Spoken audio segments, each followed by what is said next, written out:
Hoje a gente vai apresentar um artigo que foi publicado esse ano, a Practical Approach to Diagnosis of Spinal Dysraphism. É um artigo que foi publicado pelo pessoal da radiologia, então é um artigo bem diagnóstico mesmo, que a gente vai falar um pouquinho dos tipos diferentes de defeitos espinhais abertos e fechados. Então aqui está a capa do artigo, a apresentação foi inteira baseada nele.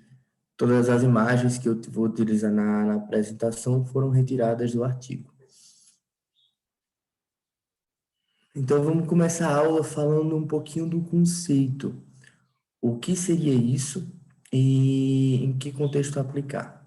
Na verdade, se a gente for falar de disrafismo espinhal, na etimologia da palavra, primeiro a gente vê um defeito da sutura, um defeito de fechamento. Então, na verdade, se a gente fosse ver pela palavra, seria um defeito da neurulação primária, como a gente tinha visto nas últimas aulas. Mas, atualmente, na medicina, a gente aplica para todos os defeitos congênitos de formação na medula espinhal. Então, a gente abrangeu esse conceito um pouquinho a mais, e toda vez que a gente falar de um disrafismo espinhal, a gente está falando de um defeito, seja na neurulação primária, seja na neurulação secundária, ou em alguns casos até mesmo na gastrulação, como a gente vai ver. Esse tipo de disrafismo é o segundo tipo mais comum de anomalia congênita no mundo. Então, ele fica só atrás de malformações cardíacas. E, como a gente viu na embriologia na semana passada, o último lugar de fechamento do sistema nervoso do tubo neural durante a embriologia é na região mais caudal. E isso leva a uma localização bem mais comum na região lobosacra desse tipo de defeito. A etiologia, na verdade, é multifatorial, mas na grande maioria dos estudos eles mostram uma grande relação com a via do ácido fólico e com as enzimas relacionadas. Então, quando eles vão fazer os estudos genéticos, não tem nenhum gene especificamente que eles já conseguiram isolar para poder saber que é um causador ou que tem predisposição a ter uma malformação espinhal. Mas tem um gene que parece estar envolvido, que é o da metiltetrahidrofolato redutase. Nota que tem um folato, também faz parte da via do ácido fólico. É aquela via para poder fazer a enzima para poder fazer a conversão da cisteína na metionina. A gente também fala de fatores ambientais, e esses fatores ambientais também podem ser relacionados principalmente à desnutrição, à má alimentação, à obesidade, exposição do tabaco. E aí a gente nota que, como eles são fatores relacionados à dieta, eles também podem ter uma relação muito grande com o nível de desenvolvimento do país. Então, países subdesenvolvidos que têm uma dieta, por exemplo, pobre em ácido fólico, tendem a ter uma maior prevalência desse tipo de doença. E aqui eu coloquei nutricionais à parte, mas, claro, nutricionais faz parte dos ambientais. Mas é porque tem importância tão grande que eu quis destacar, especialmente o ácido fólico. E a gente sabe que a ingestão de ácido fólico consegue diminuir bem a incidência desse tipo de malformação. Por isso que é recomendado para mulheres já em idade fértil, antes de engravidar, que já façam reposição do ácido fólico. Eu vou rapidamente só dar uma retomada nos conceitos que a gente precisa para a aula de hoje da embriologia, para a partir disso a gente começar a falar de cada malformação espinhal especificamente. Então, a gente viu bem, por isso que eu vou falar um pouquinho mais rápido nessa parte. A gente tem aqui o embrião, e no embrião a gente tem uma fase em que a gente vai transformar um embrião, que a gente tem dois folhetos aqui, no caso o embrioblasto em azul e o hipoblasto em amarelo, em um folheto trilaminar. A gente vai transformar isso daqui em um embrião com 3 folhetos. O que vai acontecer? O epiblasto ele vai começar a proliferar e células vão migrar para o espaço que tem entre o epiblasto e o hipoblasto. E vai formar aqui uma camada, primeiro, endodérmica e depois uma camada mesodérmica que a gente vê aqui. E vão ter fusão de células no centro, que vai formar uma cavidade que a gente chama de notocorda. E o que é importante a gente perceber aqui é que a formação da notocorda é muito importante para a formação do sistema nervoso central, porque a notocorda vai mandar fatores de diferenciação que vão localizar e estimular a formação do tubo neural na neurulação primária. E nota, neurulação primária de 3 a 4 semanas. A mulher, geralmente, ela só descobre que está grávida quando a menstruação atrasa. Então, geralmente, é depois dessa parte que já aconteceu a neurulação que a mulher descobre que está grávida. Por isso, da suplementação do ácido fólico desde o início da gestação. E aí a gente vê que a gente tem a proliferação aqui das células ectodérmicas, vai formar as pregas neurais que vão se fundir, elas começam a se fundir no rombencéfalo, vão caudalmente e cranialmente, e até que chega no último ponto de fusão, que é na região mais sacral, mais caudal. E quando se funde, forma o tubo neural, e nota que tem uma separação com as células da epiderme que ficam. Isso seria a neurulação primária. Depois da neurulação primária, a gente vai ter a neurulação secundária, que se forma um botão caudal, e esse botão caudal, ele acaba adquirindo uma cavidade, e esse botão caudal acaba se unindo com o tubo neural. Depois tem uma regressão, e todos acabam virando uma única estrutura. Isso é importante por quê? Porque é esse botão caudal que vai formar o cone medular e o fílum terminal. Então, a gente vai ter malformações associadas com a neurulação secundária, especialmente malformações nas regiões mais caudais e malformações envolvendo o filo terminal. Retomando um pouquinho da embriologia, a gente vai começar a falar de cada um dos tipos de defeito. Então, a gente vai ter os tipos de disrafismo que serão abertos ou disrafismos que serão fechados. O que é que vai mudar segundo essa classificação? O disrafismo aberto é quando a gente não tem nenhuma camada de pele envolvendo aquele defeito. Então, é quando aquele defeito vai estar exposto ao ambiente, especialmente o líquido amniótico, que vão ter muitos fatores irritativos para aquele tecido neural. E depois que nasce, ele também vai estar exposto ao ambiente e às bactérias que são localizadas aqui no ambiente. Por isso que os tipos de disrafismo aberto, na verdade, eles são uma urgência neurocirúrgica. Quando nasce, a gente precisa corrigir rapidamente para diminuir o índice de infecção desses defeitos. E nesses defeitos, a gente vai falar de 3, da mielomeningocele, da mielocele ou mielosquise, que a gente vai ver um pouquinho da diferença, e da M-mielomeningocele. Caso tenha uma cobertura cutânea, a gente vai dizer que esse disrafismo é um disrafismo fechado. Tendo a cobertura cutânea, a gente vai dividir em 2. Pode ter uma massa subcutânea, um tecido subcutâneo interposto entre o defeito e a pele, ou pode ser que não tenha nenhum tecido subcutâneo, pode ser que não tenha nenhum defeito, uma massa subcutânea interposta entre os dois. Caso tenha, a gente vai classificar e vai ver que a gente pode ter a lipomielocele, a lipomielomeningocele, a mielocistocele e a meningocele. Caso não tenha, a gente ainda vai subclassificar em 2 outros tipos, os disrafismos simples e os complexos. Aí a gente vai ver um pouquinho de cada um ao longo da aula agora. Uma coisa importante do disrafismo fechado é que o aberto é muito fácil de a gente conseguir diagnosticar. Vai nascer o RN, aí vai estar lá com defeito para todo mundo ver. Já o disrafismo fechado, a gente precisa ou ter uma suposição com base na clínica ou com base no exame físico que a gente faz. Então, o disrafismo fechado, ele pode cursar de alteração neurológica, vai bater geralmente com o nível em que a malformação está. Como na maioria das vezes a malformação é lombosacra, a grande maioria das vezes a clínica vai ser de uma síndrome neurológica baseada naquilo que está afetado. Então, geralmente, muitas vezes a gente vai ter alterações urinárias, que a gente sabe que a inervação é sacral. A gente pode também ter uma paraparesia, uma paraplegia, dependendo daquele nível acometido. Mas, caso o paciente seja assintomático, a gente ainda pode fazer o diagnóstico baseado em alguns estigmas cutâneos que aquele paciente pode apresentar. Então, naquele nível do defeito, a gente pode ver na pele algumas alterações. pode ter uma hipertricose, pode ter uma massa, que é a massa subcutânea, pode ter alguma fóvea que a gente procura, algum apêndice cutâneo. Um hemangioma também está associado. E do desarfismo fechado, cerca de 50% apresenta esses estigmas cutâneos. Então, é muito importante a gente fazer o exame físico para a gente suspeitar desse tipo de malformação. E aí, começando a falar um pouco sobre cada tipo específico, vamos começar com os defeitos abertos.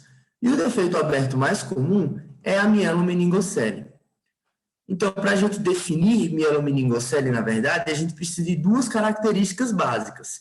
A gente precisa que esteja exposto o placoide e que essa exposição do placoide seja acompanhada de uma expansão do espaço subaracnoideu. Então, não basta que o placoide esteja exposto. Ele tem que estar exposto e tem que ter essa expansão do espaço subaracnoideu que vai determinar uma hérnia do defeito através da espinha bífida. Como a gente conversou já, é uma urgência neurocirúrgica, porque a gente está com o tecido nervoso exposto ao meio ambiente. A localização mais comum é a localização sacral e a lombar. E a mielomeningocele é um defeito da neurulação primária. Na verdade, existem duas teorias, mas uma muito mais aceita para humanos, em que tem uma falha no fechamento do tubo neural, lá na terceira, quarta semana. Então, na terceira, quarta semana, se tiver uma falha no fechamento, a gente já vai ter a mielomeningocele. E a clínica, como a gente também já comentou, vai depender do segmento acometido, e a mielomeningocele é universalmente quase acompanhada de uma malformação que a gente chama de malformação de Chiari do tipo 2. O que é isso? Vamos dar uma olhada na figura que tem aqui. Essa figura aqui é muito esquemático o artigo, porque ele mas na maioria das vezes ele apresenta uma figura relacionada com defeito e coloca a ressonância de lado. Eu achei interessante que dá para a gente perceber todos os aspectos antes da gente ir para a ressonância, para a gente conseguir entender bem direitinho a ressonância. Então, quando a gente olha para essa figura, a primeira coisa que a gente percebe é que a gente tem aqui uma espinha bífida, ou seja, a coluna vertebral está aberta nesse segmento. A partir desse defeito, dessa espinha bífida, dessa coluna aberta, a gente vai ter que o defeito se insinua com uma falha na formação da pele. E a gente vai ver que a gente vai ter aqui o placoide, que é tecido neural exposto, que é a primeira condição para a gente ter a mielomeningocele. Além disso, a gente vê que aqui o asterisco, ele está marcando o espaço subaracnoideu, que a gente vê que está maior do que o normal, que ele tem uma expansão desse espaço. E aí a gente tem as duas características que a gente precisa para a gente ter a mielomeningocele, a exposição do placoide e a expansão do espaço subaracnoideu. E nota que a gente consegue ver isso na ressonância intraútero. A ressonância intraútero é um exame é o exame de padrão ouro, para a gente poder avaliar a mielomeningocele no período antenatal. E a ressonância ela vai ser melhor realizada depois das 20 semanas, que é quando já vai estar tudo maduro e a gente consegue ver melhor o defeito. A gente consegue ver aqui a espinha bífida, a falha nos arcos vertebrais. A gente consegue ver também aqui a membraninha, que a gente consegue ver a proliferação do espaço subaracnoideu. E aqui pequenininho a gente consegue ver o placoide. Aqui no corte sagital, a gente também vê a espinha bífida e a gente também vê o tecido neural com o placoide e a expansão do espaço subaracnoideu. E eu queria que vocês percebessem também a parte aqui mais cranial, quando a gente olha para a fossa posterior. Porque a gente vai ver que aqui a gente vai ter uma fossa posterior pequena, um quarto ventrículo afilado, uma herniação cerebelar de parte do tronco, uma dilatação do sistema ventricular. E muitas vezes pode estar associado também com a agenesia do corpo caloso. Isso daqui nada mais é do que o Chiari do tipo 2. Então, quando a gente olha para a mielomeningocele, a gente tem que pensar no defeito da mielomeningocele propriamente dito, mas a gente também tem que pensar que vai ter um Chiari 2 associado. A gente vai ter uma fossa posterior pequena, um quarto ventrículo afilado, uma dilatação do sistema supraventricular, a gente pode ter uma agenesia ou uma hipogenesia do corpo caloso, e aí assim a gente caracteriza o Chiari do tipo 2. Outro tipo de alteração Outro tipo de defeito aberto, que diga, é a mielocele ou mielosquise, que também vai ter uma exposição do placoide, assim como na mielomeningocele.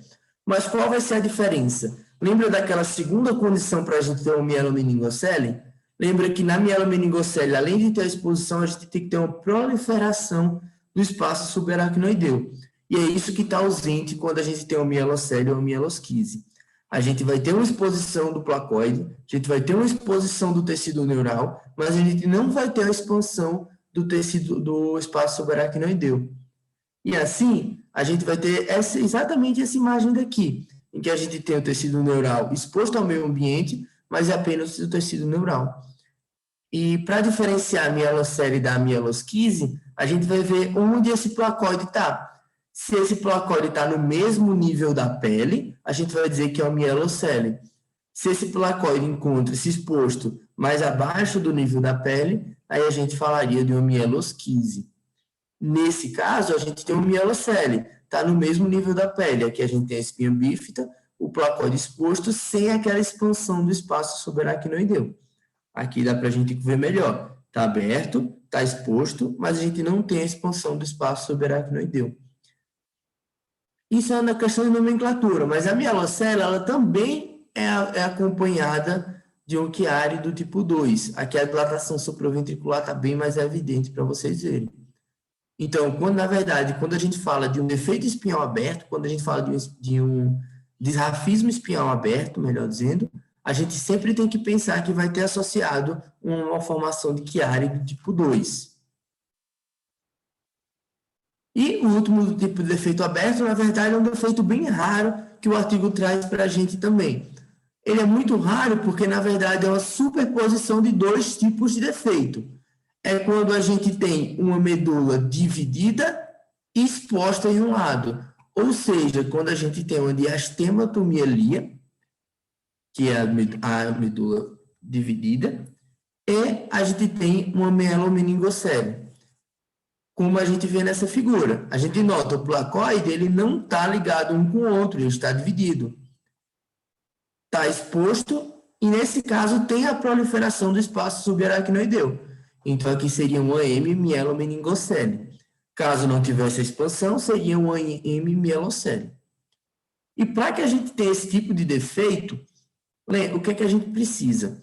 Primeiro, a gente precisa que a medula esteja bifurcada. A gente precisa que a gente tenha diastematomialia. A gente vai ver depois esse tipo de defeito, mas para isso acontecer, precisa ter um defeito na gastrulação. Naquela formação da notocorda, quando a notocorda vai se formar, ela não se funde e acaba formando dois sinais de notocorda naquele determinado segmento. E os dois sinais na notocorda naquele determinado segmento vão formar, na verdade, vão ter a sinalização para formar duas medulas, uma adjacente à outra. E com isso, caso uma dessa parte forme um tubo neural que não se feche adequadamente, a gente vai ter, além da diastematomialia, a gente vai ter uma mielomeningocele. E aí a gente tem a M mielomeningocele. Como precisa de dois defeitos sobrepostos, é bem raro a gente ter essa M mielomeningocele. Na verdade, até mais ou menos, segundo os artigos, 98% dos defeitos abertos trata-se de um mielomeningo. E agora a gente vai falar um pouquinho dos defeitos fechados, dos disrafismos espinhais fechados, mas primeiro vamos falar daqueles que têm a massa subcutânea. E quando a gente fala dessa massa subcutânea, a gente está falando muito do lipoma. Então, a gente vai ter um lipoma com um defeito dural associado. Então, a gente vai ter, na verdade, o tecido neural, mas quem vai quem vai fazer a interface entre a pele e aquele tecido neural é o lipoma. O problema dos lipomas com defeito dural vão acontecer também na neurulação primária. Na verdade, lembra que tem uma fase lá na neurulação primária em que o tubo neural é formado e depois se separa da ectoderme? Se a gente tiver uma falha nessa separação, a gente pode ter, durante essa separação, migração de células mesenquimais para essa interface. E quando a gente tem a migração das células mesenquimais para essa interface, a gente pode ter, a partir dessas células mesenquimais, formação de tecido gorduroso. Como a gente viu, é um defeito fechado, então a gente pode ter aqueles estigmas da pele. E a nomenclatura que a gente vai dar, na verdade, é bem lógica. Vai depender também da localização e da interface que a gente vai ter entre a medula e o lipoma. E vai seguir mais ou menos o que a gente já tinha visto. Então, a gente pode ter a lipomielo-meningocele. O que vai ser isso?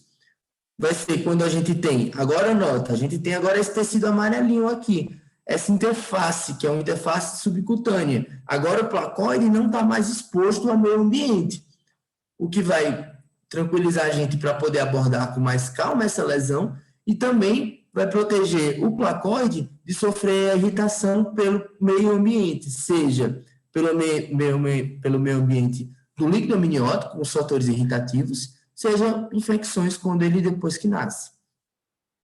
Quando a gente vê a lipomielo-meningocele, a gente vê que tem essa camada, a gente olha que tem do mesmo jeito o placoide e a proliferação do tecido subaracnoideu. Então, aqui a gente vai ter lipo, porque a gente vai ter essa camada de tecido gorduroso, a gente vai ter a mielo, porque a gente tem o placoide aqui exposto, no caso, em contato com o tecido adiposo. A gente vai ter a meningo, porque a gente vai ter a proliferação do espaço subaracnoideu. Então, aqui trata de uma lipomielo-meningocele. E é que a gente consegue ver bem na ressonância. A gente consegue ver bem o placoide, a gente consegue ver que a gente tem essa interface bem delimitada, e a gente consegue perceber também a proliferação do espaço subaracnoideu, que aqui nessa imagem está bem marcada. Então, aqui seria uma lipomielo-meningocele. Da mesma forma, utilizando a mesma lógica, a gente pode ter uma lipomielocele ou uma lipomielosquise. Como seria isso? Já que a gente tem um defeito espinhal aberto, com a falha de fechamento do tubo neural, a formação do placoide e o contato com o tecido adiposo, a gente vai ter a mielocele, no caso a lipomielocele, porque a gente tem essa interface de tecido gorduroso. Então, vamos dar uma olhada aqui. A gente tem a interface de tecido gorduroso, em que a gente tem uma falha no fechamento, exposição e o tecido neural em contato com o tecido adiposo. Só que nota que aqui a gente não tem mais a proliferação do espaço subaracnoideu. Então, a gente não vai ter a meningo. Quando o placoide está no mesmo nível do defeito de fechamento da coluna vertebral, aqui está o defeito de fechamento da coluna vertebral, ele está do mesmo nível. A gente vai chamar de lipomielocele.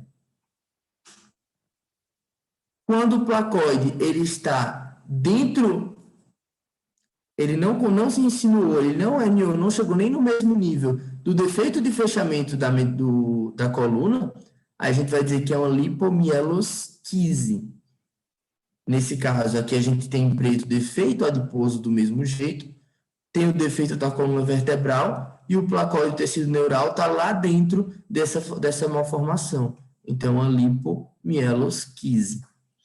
São 3 espectros do mesmo problema, que é o lipoma com um defeito dural. Então, a gente pode ter a lipomielo-meningocele, a lipomielocele e a lipomielosquise.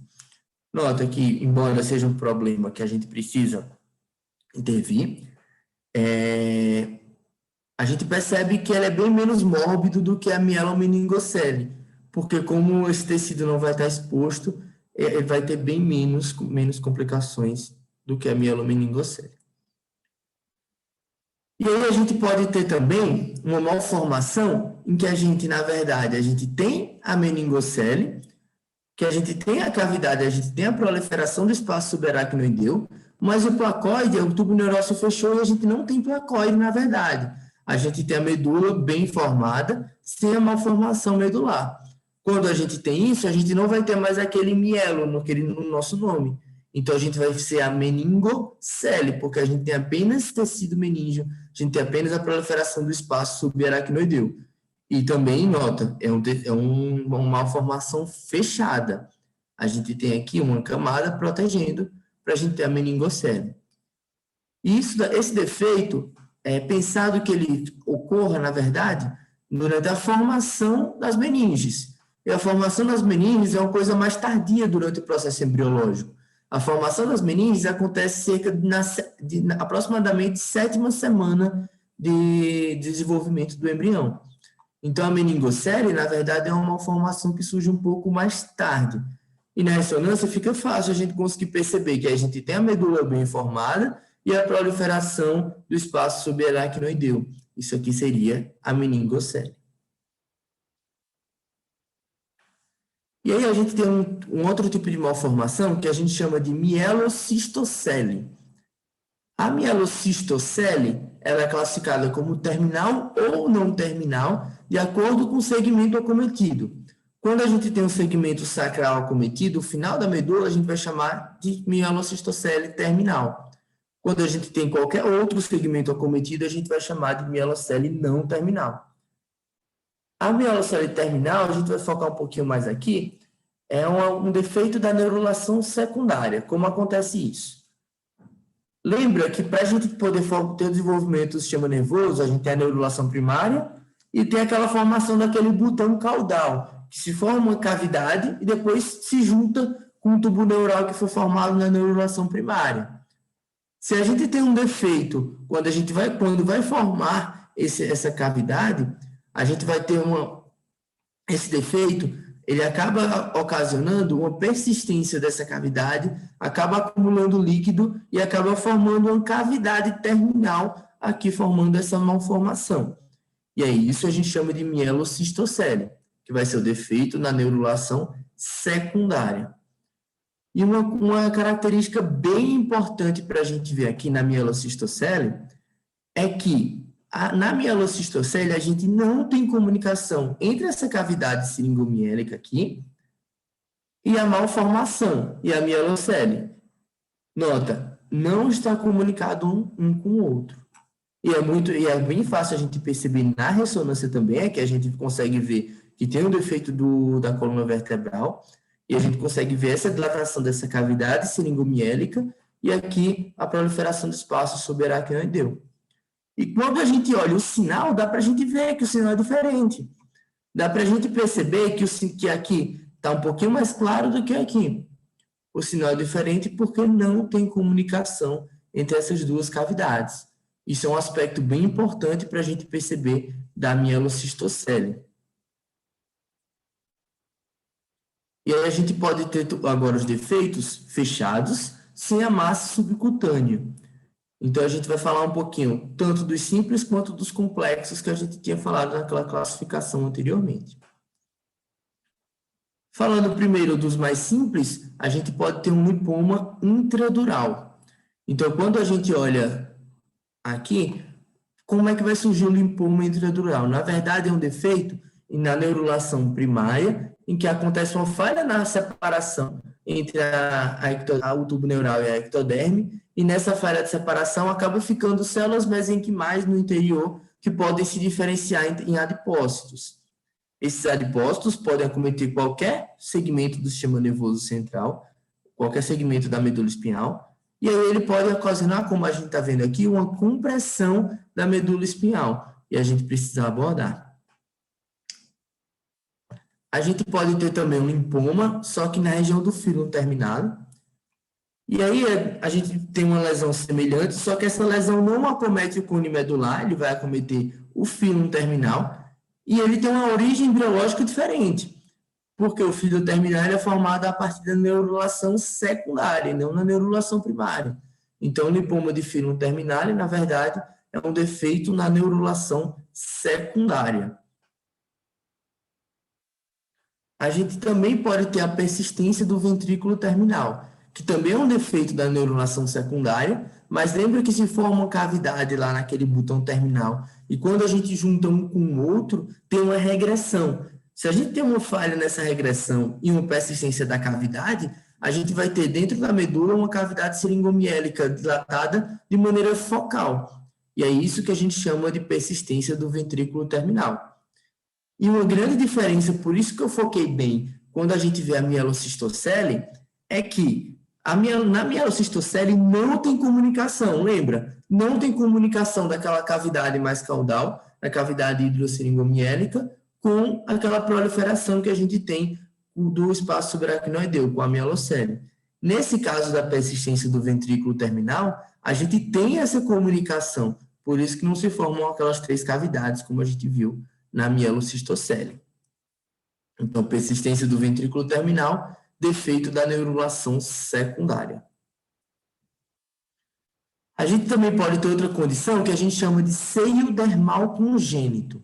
O que seria isso? Na verdade, seria um defeito focal em que a gente permanece com a comunicação entre o meio externo a partir de um seio dermal com um tecido nervoso sobreadjacente. Então, a gente vai ter essa comunicação mantida. Então, a gente tem uma fístula. E aí a gente vai ter que, toda vez que a gente desconfiar desse seio dermal congênito, a gente pode perceber na pele um buraquinho e a gente tem que também desconfiar que a gente pode ter um cisto de inclusão associado. Esse cisto de inclusão pode ser um cisto dermoide ou cisto epidermoide. O que pode ajudar a diferenciar para a gente é o DWI. O cisto epidermoide, ele vai restringir a difusão, enquanto o epidermoide vai restringir a difusão, enquanto o dermoide não. E isso é importante porque o dermoide, se ele se romper, ele pode dar uma meningite associada. E outra coisa importante da gente prestar atenção, fora a questão da restrição do DWI, a gente também precisa prestar atenção no exame contrastado. Por quê? Porque a gente pode ter um realce com contraste, mostrando, evidenciando para a gente que essa lesão ela está infectada. Lembra, ela tem comunicação com o meio externo. Se ela tem comunicação com o meio externo, a gente pode ter um abscesso associado.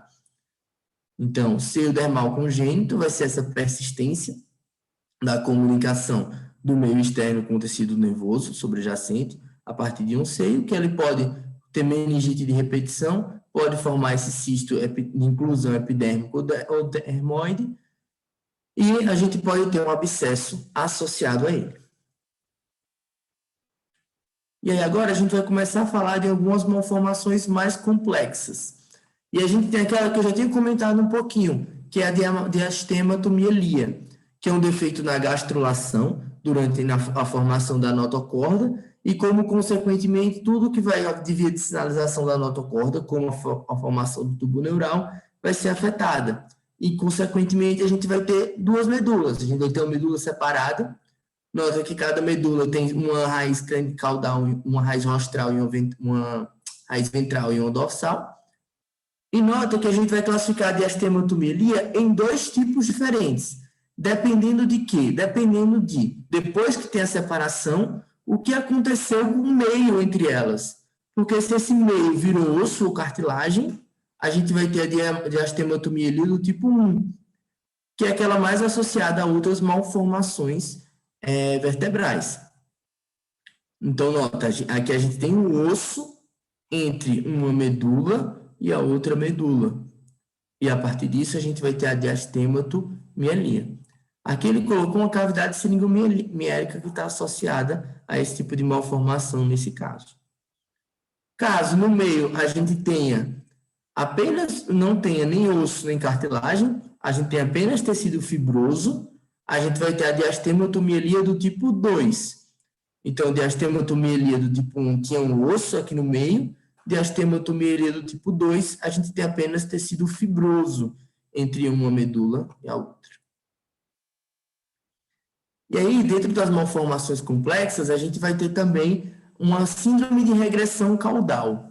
O que seria isso? Seria uma agenesia lombosacra, uma disgenesia lombosacra, que pode estar associada com outros tipos de malformações. Malformações geniturinárias, gastrointestinais, malformações nos membros inferiores, e pode ter também associado malformações pulmonares também. E é bem importante a gente saber que a síndrome de regressão caudal está muito associada com a embriopatia diabética. Então, sempre que a gente pensar em síndrome de regressão caudal, a gente tem que pensar numa mãe que é uma diabetes pré-gestacional, que no momento de formação do sistema nervoso, essa paciente já estava com essa disfunção da diabetes. E para ocasionar síndrome de regressão caudal, na verdade, é uma falha ali na transição entre a neurulação primária e a neurulação secundária. É uma falha naquela formação lá do botão caudal para a gente poder ter, a gente não tem essa formação adequada. E com isso, se a gente não tem formação do botão caudal, tudo que é associado ao botão caudal vai estar mal formado. Por que a gente vai ter outras malformações associadas? Porque o botão caudal, a neurulação secundária, vai ser a via de sinalização para a formação naquele local de alguns tipos de tecidos derivados do tecido mesenquimal. Então, vai mesoderme para lá, a partir da sinalização da neurulação secundária. Se a gente não tem neurulação secundária adequadamente realizada, não vai ter essa via para chamar células mesodérmicas e vai ter outras malformações associadas. E aí, a síndrome de regressão caudal, a gente vai dividir em dois tipos diferentes. No tipo 1, geralmente é o tipo mais grave, é aquele tipo em que a gente tem uma malformação de vários segmentos adjacentes. Então, por exemplo, aqui a gente está em L5, as vértebras sacrais estão todas mal formadas, e quando a gente olha para a medula, a gente vai ter um cone medular com implantação alta, nesse caso em T12, um cone medular que termina abruptamente, e uma cauda equina que tem esse aspecto duplicado aqui, que a gente tem um fio e outro fio lá do outro lado, um aspecto em double bundle, que ele chama no artigo. E a gente pode ter também o tipo 2, que é um tipo que relativamente é mais comum, mais tranquilo, desculpa, em que a gente tem uma malformação vertebral mais segmentar, a gente pode ter associado aqueles outros defeitos que a gente tinha falado, e o cone medular, na verdade, ele vai ter uma implantação mais baixa. E aqui, para a gente terminar a nossa aula, a gente pode ter também uma condição chamada de mielosquise limitada dorsal, que é quando a gente tem associado um defeito no fechamento com uma persistência de uma fibra, um feixe nervoso aqui. Esse feixe nervoso com esse defeito de fechamento. Aí a gente vai ter a mielosquise limitada dorsal. É um tipo de defeito que provavelmente é ocasionado por uma persistência de células nervosas durante a separação também entre a epiderme e o tecido nervoso. Era isso que eu queria passar mais ou menos do artigo. Eu sei que acaba ficando um pouco cansativo porque são muitas malformações, mas espero que vocês tenham conseguido pegar um pouquinho da aula de hoje.